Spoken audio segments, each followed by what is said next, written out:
Paul Schrade, as a personal friend of Robert F. Kennedy's, what is your reaction to this new development, the new audio evidence that has come to light of late?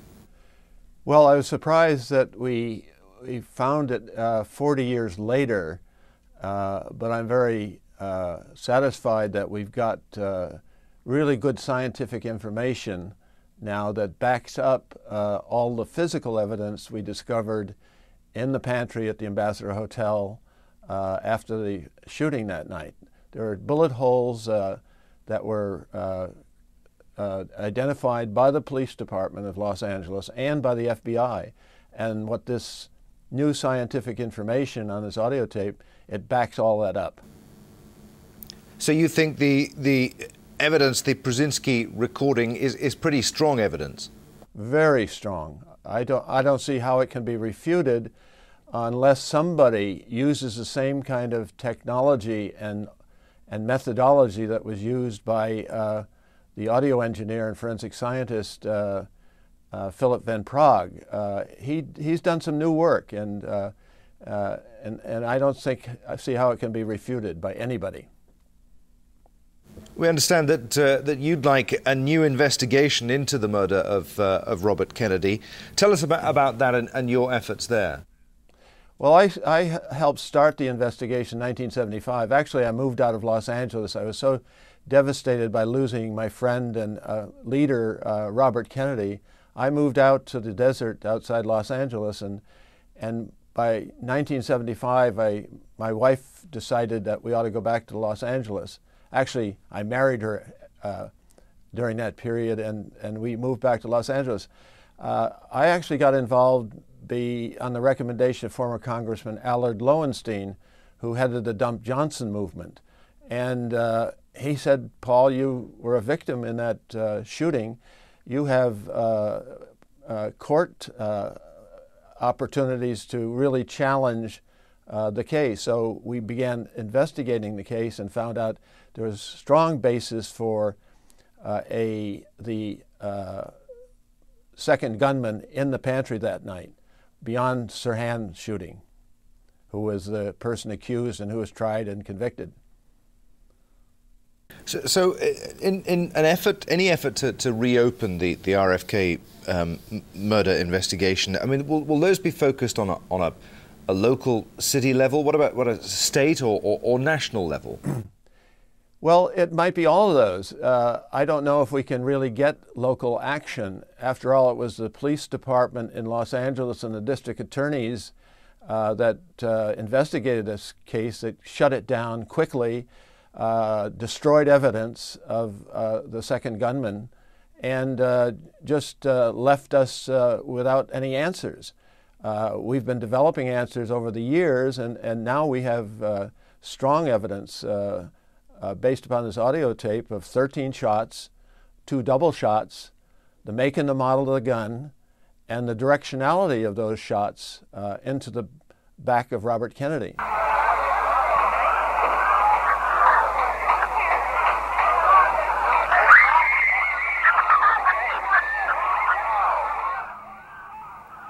As you said, on the night that Robert Kennedy was shot, you were not only there in that kitchen pantry, you were shot yourself, along with 4 others. All 5 of you survived. It was only the senator who died of his wounds. Take us through the crucial moments, what you remember of that night 40 years ago.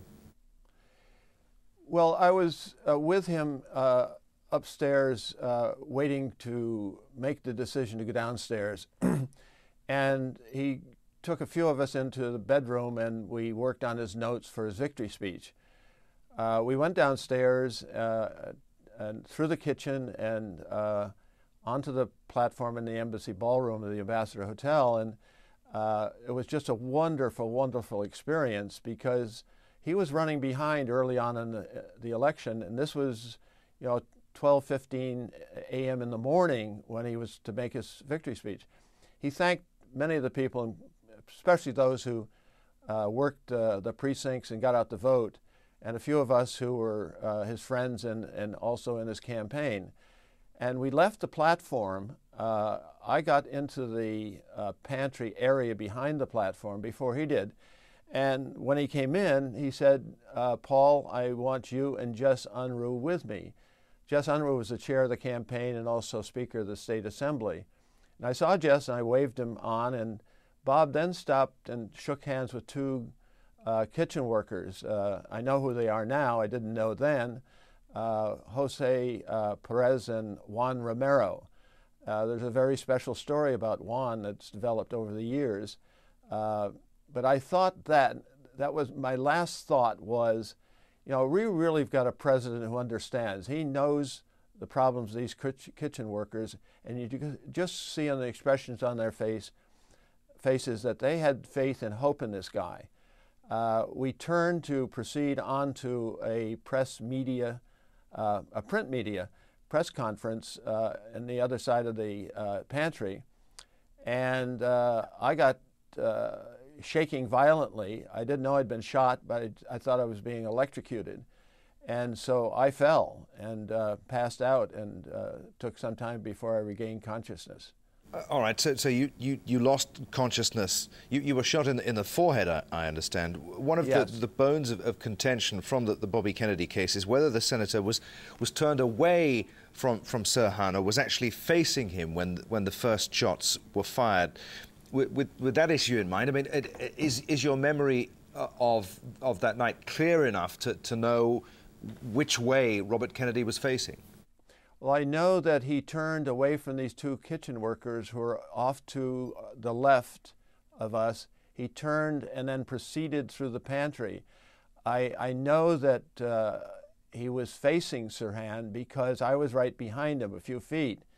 I got hit in the center of the forehead, which means that the gun fired by Sirhan was a bullet from the Sirhan gun that hit me. Because I was facing Sirhan, as was Robert Kennedy. He was shot in the back with 4 shots, 3 of which wounded him. 1 went through the shoulder pad of his coat, back to front, and we know now that the shooter, the second gunman, we have proof of that second shooter, was behind us and off to our right. Sirhan was off to the left and in front of us. Do you think you know who killed your friend? No, I don't, and that's why we've got to proceed rapidly with this investigation, because there's someone else out there, and I am hopeful that we can convince law enforcement and district attorney in Los Angeles to do something about it. We understand you're hoping to arrange a meeting between authorities and the 2 forensic experts you were talking about there, Robert Joling and Philip van Praag. What can you tell us about that? We are proceeding with that. We're negotiating for time and a date. But the first thing we really have to do, and we're doing that, is to recruit new volunteer attorneys to handle this case. And I think we've